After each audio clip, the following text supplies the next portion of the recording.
Huduma hii inaanza Jumanne tarehe 10 mwezi wa 3 saa 1 asubuhi. Kilosa pale kwenye viwanja vya shule ya Kilosa pale mjini.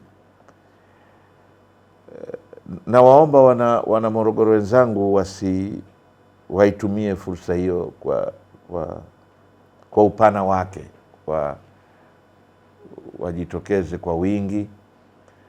Ndugu zetu hawa wamekuja kwa ajili yetu, na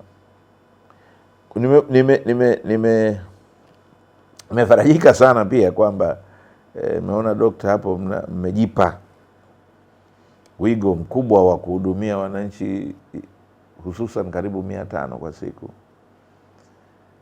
Kwa hiyo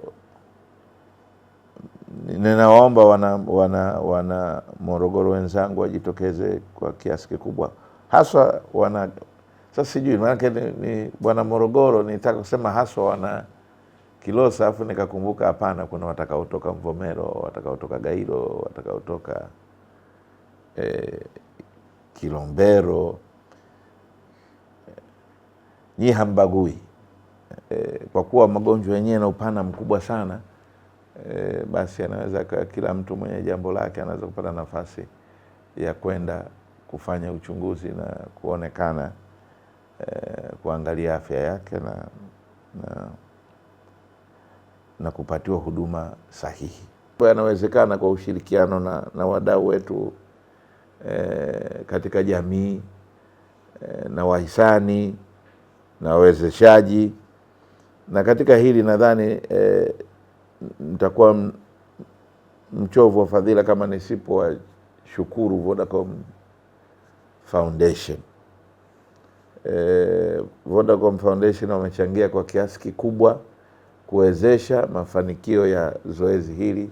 Kambi hii ya madaktari bingwa itaketi wilaya ya Kilosa kwa siku 4 mfululizo. Itaanza kuanzia tarehe 10. Magonjwa ambayo yataweza kupatiwa matibabu ama kupatiwa ufumbuzi katika kambi hii ya madaktari bingwa ni pamoja na magonjwa ya kuambukiza na yale ambayo sio ya kuambukiza.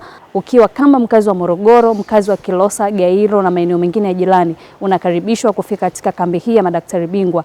Hii ni Michuzi Blog na mimi ni Farida Mangube.